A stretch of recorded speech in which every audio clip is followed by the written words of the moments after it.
امام اعظم ابو حنیفہ رحمۃ اللہ علیہ سے ایک تحریہ کا مقابلہ ہوا اور اس نے کہا حضرت کھلا تاریخ کو آئے، آپ سے ہم 4 سوال کریں گے، 4 سوال کا اگر آپ نے جواب دے دیا تو اسی صورت میں آپ کی ہم غلامی کریں گے، ورنہ آپ کو میری غلامی کرنی پڑے گی۔ حضرت نے فرمایا اچھی بات ہے، تم 4 سوال مجھ سے کر لینا، اور وقت مقرر ہو گئی، وقت پر تحریہ جو مقررہ وقت تھا پہنچ گیا۔ امام اعظم ابو حنیفہ رحمۃ اللہ علیہ بہت دیر سے تشریف لائے اور اس تحریہ کا 4 سوال تھا کہ یہ بتا دنیا میں جو کام ہو رہا ہے یہ سارے کے سارے آٹومیٹک ہو رہے ہیں، اس کا کوئی چلانے ولانے والا ہے نہیں۔ یہ ان کا پہلا سوال تھا۔ کہا اگر اللہ ہے تو وہ دکھائی کیوں نہیں دیتا؟ اور تیسرا سوال تھا کہ اللہ سبحانہ و تبارک و تعالی ہے تو کدھر ہے؟ اور چوتھا سوال تھا اگر اللہ ہے تو بتا اللہ اس وقت کیا کر رہا ہے؟ یہ 4 سوال امام اعظم ابو حنیفہ رحمۃ اللہ علیہ سے تحریہ نے کیا۔ وقت مقررہ پر انتظار کر رہے ہیں، امام اعظم ابو حنیفہ رحمۃ اللہ علیہ دیر سے مجلس میں پہنچ رہے ہیں، بہت دیری ہو گئی، انتظار کرتے کرتے پسینے سے تربتر ہو گئے، گرمی ہے، دھوپ ہے، شدت ہے، سب کچھ ہے۔ آتے ہی امام اعظم ابو حنیفہ رحمۃ اللہ علیہ کو کہنے لگے وعدہ خلافی کرتے ہیں اور آپ ایسے ہیں ویسے ہیں۔ کہا کہ حضرت میں کیا کروں، آپ نے مجھے وقت دیا، میں آنے کی کوشش میں تھا، اچانک میں نے دیکھا کہ راستے میں ایک بہت بڑا نہر بن گیا، اس میں تیز بہاؤ پانی چل رہا تھا، مجھے بات سمجھ میں نہیں آئی، دیکھا درخت سے اپنے آپ لکڑیاں کٹنے لگے اور وہ آرے سے چلے جانے لگے، اور پھر اس کے بعد اس کے ناؤ بن گئے اور ناؤ کشتی جیسے ہی پانی میں چلنی شروع ہوئی، میں اس کے اوپر بیٹھ کے کس طرح مجبوری سے آیا ہوں، اتنا وقت تو لگنا ہی تھا نا۔ کہو یہ سب چیز اپنے آپ کیسے ہوا؟ کہ جب سب چیز اپنے سے نہیں ہو سکتا ہے، یہ کائنات میں سورج کو صبح نکالنا، شام کو ڈبانا، رات کو سورج ختم کرنے کے بعد چاند کو نکالنا، صبح سویرے سے پہلے ڈبانا، کچھ رات میں ستارے نکالنا، صبح سے پہلے ڈبانا، ہواؤں کا آنا، سردی کا آنا، گرمی کا آنا، پیدا ہونا غلے کا اور اس کا خراب ہونا، یہ سارے جو انقلابات ہو رہے ہیں یہ آٹومیٹک ہی ہو نہیں سکتا، اس لیے کہ جب دنیا میں آٹومیٹک درخت نہیں کر سکتی، اس کے کشتی نہیں بن سکتے، اس کے لیے کاٹنے والا ہونا چاہیے، بنانے والا ہونا چاہیے، کائنات کے نظام کو بھی چلانے والا ہونا چاہیے، اور اس کے لیے صرف اللہ سبحانہ و تبارک و تعالیٰ کی ذات۔ اچھا دوسرا سوال، اللہ اگر ہے تو دکھائی کیوں نہیں دیتا؟ یہ بتائیے۔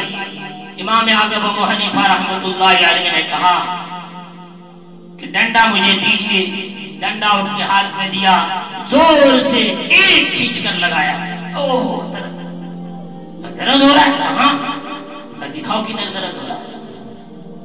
درد نہیں دکھا سکتے، اللہ سبحانہ و تبارک و تعالی ہے، قرآن کہہ رہا ہے نحن اقرب الیہ من حبل الورید، ہم انسان کی گردن کے رگ سے بھی زیادہ قریب ہے، اور جس وقت تمہاری نرخرے کے پاس روح نکلنے کا وقت آتا ہے کہتے ہو قیل من راق، اس کی روح نکلنے سے کون بچا سکتا ہے؟ کسی ڈاکٹر کسی منتر پڑھنے والے کا انتظام کرو۔ اللہ فرما رہے ہیں وانتم حینئذ تنظرون، اس وقت تم دیکھتے رہ جاتے ہو، میں روح کو نکال لیتا ہوں، اس سے بالکل قریب ہوتا ہوں، تم اس کو نہیں بچا سکتے ہو۔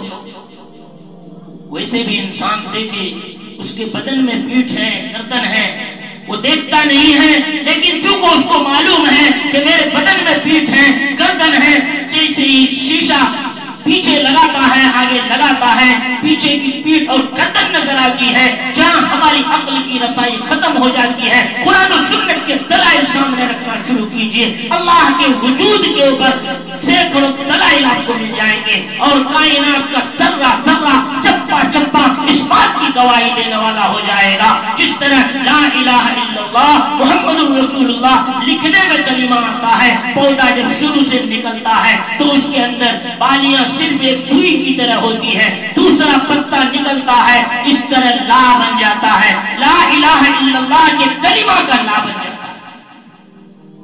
فرمایا گیا ہے الزمی می رویت وحدہ لا شریک لہ گویت، جو پودا زمین سے گھاس نکلتی ہے، فرمایا وَلَا إِلَهَ إِلَّا اللَّهُ کہتے ہوئے اس کائنات کے اندر اپنے اثر کو دکھانا شروع کر دیتا ہے۔ میرے دوستوں، میرے بزرگوں، اللہ سبحانہ تبارک و تعالی ہے، دکھائی نہیں دے گا، نبی کو دکھائی دیا، قرآن میں موجود ہے، سبحان الذی اسریٰ بعبدہ من المسجد الحرام الی المسجد الاقصی۔ رجب کی 27 تاریخ میں اللہ تعالیٰ نے کائنات سے پار کرا کر کے عرش معلیٰ پر لے گیا، وہاں پر آپ عرش پر تشریف لے گئے، اللہ کا دیدار کیا، اور ایسا دیدار کیا ما زاغ البصر وما طغیٰ، نہ نگاہ آپ کی آگے بڑھی نہ پیچھے ہٹی، برابر دیکھتے رہے، ٹک بھی بیچ میں لگانے کی ضرورت محسوس کی۔ اتنا قریب ہو گئے جیسے کہ تیر کمان ہوتا ہے، بلکہ اس سے بھی زیادہ قریب قرآن کریم کہہ رہے ہیں۔ میرے دوستوں، میرے بزرگوں، اس نبی نے کہا ہم نے مان لیا، اللہ کے رسول نے غزوات کیے، 313 نے 1000 کے چھکے چھڑائے، ہم نے مان لیا، اللہ کے رسول 700 کی تعداد میں 3000 کے ساتھ شکست فاش دیے، اور کچھ اپنی گھمنڈ کی وجہ سے، اپنے نبی کی نافرمانی کی وجہ سے شکست کا سامنا کرنا پڑا، اگرچہ بعد میں پھر فتح نصیب ہوئی۔ تو یہ سارے حالات اس بات کی گواہی دیتے ہیں نبی نے جو فرمایا وہ ثابت ہوا، اور قیامت تک جو باتیں بیان فرما دی ہے وہ بھی ثابت ہوتا رہے گا۔ تیسرا سوال تھا، یہ بتاؤ اللہ ہے تو کدھر ہے؟ کہا لاؤ ماچس، ماچس لایا، ایک چراغ جلا دیا، کہا یہ بتاؤ روشنی ہے؟ کہا ہے، بتا کدھر ہے، کس سمت میں ہے؟ فرمایا چاروں طرف اللہ سبحانہ تبارک و تعالیٰ کی تجلیات روئے زمین کے چہار تام کے عالم میں موجود ہے، حتیٰ کہ بیت الخلا میں ایک بزرگ جاتے تھے، اللہ کی تجلی کو دیکھ کر واپس آ جاتے تھے، انہوں نے وہاں غلاظت نہیں کی، اتنا ان کو شرف آتا تھا۔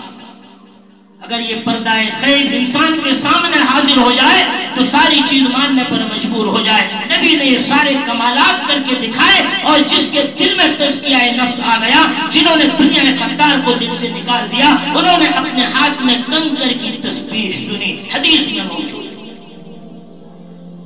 اس کے بعد چوتھا سوال تھا، بتا تیرا خدا کیا کر رہا ہے؟ اچھا، اس کا جواب بھی ہم دیں گے، آپ ذرا کرسی سے نیچے آ جائیے، ہم کرسی پر بیٹھ کر آپ کو جواب دیتے ہیں۔ وہ کرسی سے تہلیا نیچے اترا، امام اعظم ابو حنیفہ رحمۃ اللہ علیہ کرسی پر بیٹھے اور کہا سنو، اللہ نے تجھے کرسی سے نیچے اتار دیا، مجھے کرسی کے اوپر بٹھا دیا، یہ کام کر رہا ہے، کل یوم ہوا فی شأن، اللہ سبحانہ تبارک و تعالیٰ کی شان بے نیازی روزانہ ہے، وہ اپنے کام میں اپنے دھن میں لگے ہیں، اس کو کوئی نہ روک سکتا ہے نہ ٹوک سکتا ہے۔ ایسی ہی ویڈیوز پانے کے لیے ہمارا چینل زندگی بناؤ کو سبسکرائب کیجیے۔ ایسی ہی ویڈیوز پانے کے لیے ہمارا چینل زندگی بناؤ کو سبسکرائب کیجیے۔